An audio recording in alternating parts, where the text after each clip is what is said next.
Hey guys, this is day number 10 of my Rosa 2 mana stack and build diary, and just going to jump straight in with a profound map just to show you what we've been doing.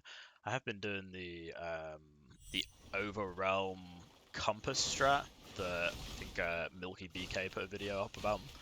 Um, he had two trees, one was compass, one was without. I've been trying the compass one. I'll be honest with you, it feels a little bit too jackpotty without the pet. So I'm probably going to swap back to good old Cube and just carry on what we were doing. Um, Profound, you'll notice the XP bar. The XP bar hasn't really moved, it's actually gone down. We went into Profound with 40% of a level, and yeah, unfortunately,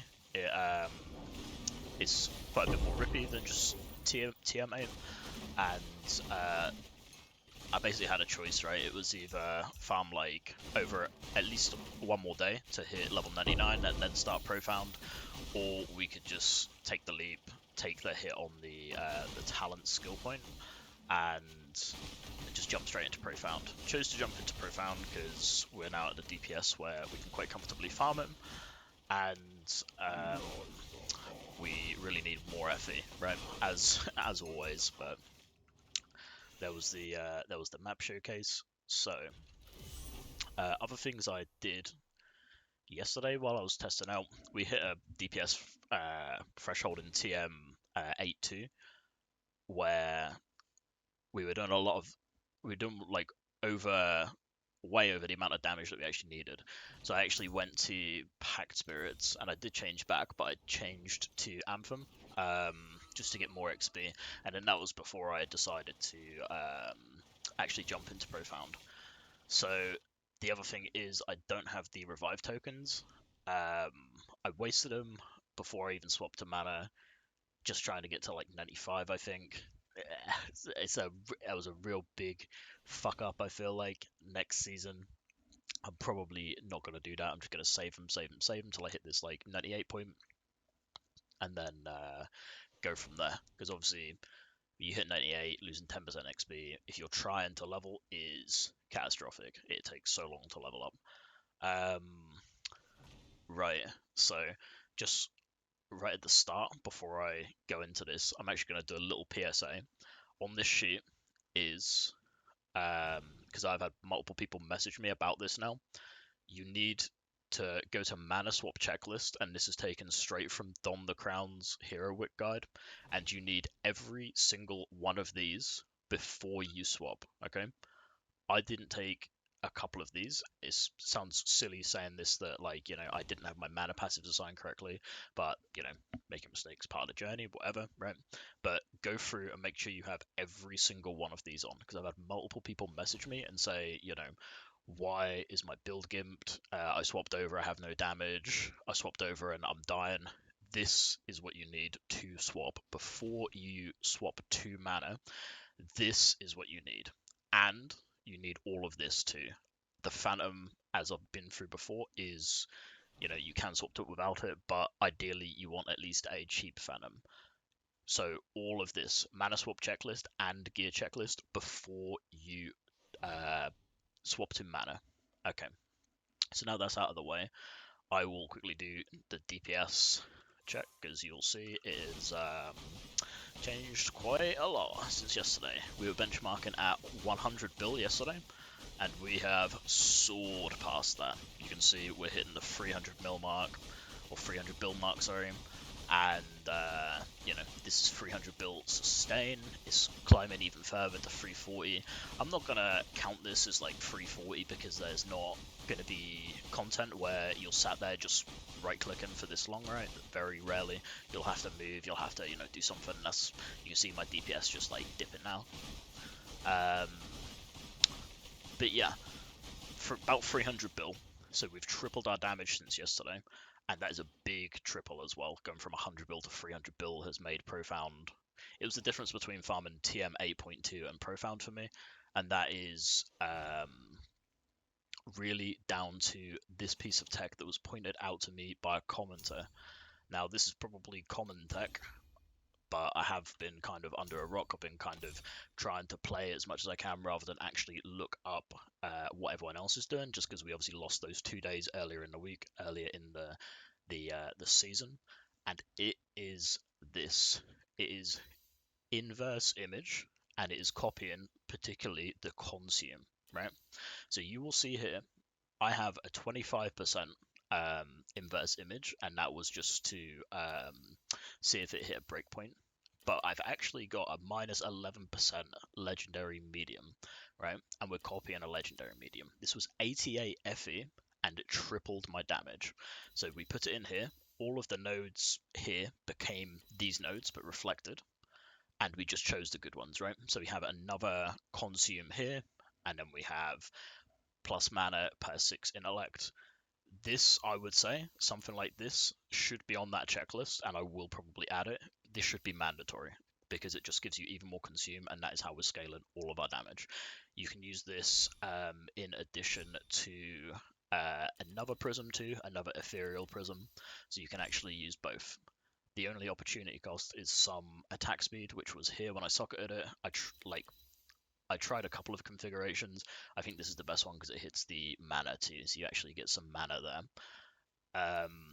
If you have a big budget, you should just try and get as good a one of these as possible because these are crazy. Having just that extra consume is just skyrocketing our damage so much. So there's the tech. Other upgrades I've made to the build. I've not actually been able to play a lot today. I'm not able to play that much tomorrow, so this is probably going to be like just small upgrades or just looking at fine-tuning the build over the next couple of days. And Wednesday, I probably can't play the entire day, so there might not even be a video on Wednesday, but there'll be a big one on Thursday. And then over the weekend, that's when we're going to get the last big session of farming done before we look at like really tackling the season goals. So other things that we changed were we went for some level 21 supports on the main skill. So we went for willpower, we went for precision strike, quick decision we didn't buy, sorry, that was kind of expensive, and Horner. So I'm actually going to probably get quick decision next. And we actually did buy a Frostspike Ice Vision. We got a 34% roll, which was quite good. I think this was 6. Let me check the notepad. I think it was 648. So we grabbed that too. Other things we changed. I changed back into Ice Bond because I was having more of an issue with single target on big rares like in Overrealm and Flame Watchers. This was more damage, but obviously this isn't up as much. I have been swapping between this and Burst of Anger just because Burst of Anger is up all the time, so can help a bit with clear if you're feeling like you're struggling there. I added extended duration to Bull's Rage just because that is kind of inconsistent when it comes up to. Right, so that is skills covered. Other upgrades we made, we got tier 1 in on web. We got tier 1 attack speed on helm at the bottom there. And we just upgraded our fire resistance on our left ring. So we're back to nearly capped on resistances. That's super nice because we were kind of screwed on erosion resistance because we had this as a bad Dreamless affix. So we just flipped that off. We've got like a useless one now. We don't care about the energy shield. We don't really care about the skill area. I will try and get a better one of this, but unfortunately, as they're like 65 FES slam at the minute, and it's quite low chance to get. So there's just other bits we need to sort of tackle in the build because we still have quite a lot of affixes that are low level. So this is what we're really, really focusing on. Probably for the rest of this week, just going to try and get these pumped up to tier 1s, tier 2s ultimates, start knocking them out. The focus for me at the minute is tier 0 gear attack speed on the weapon and hasten or attack speed on the boots. So they're the two I'm focusing on. Then we're probably going to look at damage taken from mana before life, just to see if we can free up an affix somewhere. That I think that is roughly it. So I've just got a small tip that I sort of like figured out myself. I don't know if this is common knowledge, but this trader that has revival token, you can actually buy these um, in standard. If you have a character with a bunch of flame sand or FE and you want to go buy some in standard and the permanent server, you can actually buy them in standard and you can use them and you get them in the league. So that's helpful if you're really low on revival tokens, just a way to top them up. And yeah, the thing that I'm thinking about now, right this minute, is do I corrode this Phantom? I'm at a crossroads. My head's saying no, my heart is saying yes. My heart's saying this is a 80% max mana pre-corroded Phantom sat here. So gonna mull that over the next, day. Do I corrode this Phantom? Do I go for it? Do I risk it? Because if it bricks, it can brick kind of big. That would be a lot of FE down the drain, but we might need to take a gamble since we obviously lost those couple of days earlier in the season. So I'll leave you with that.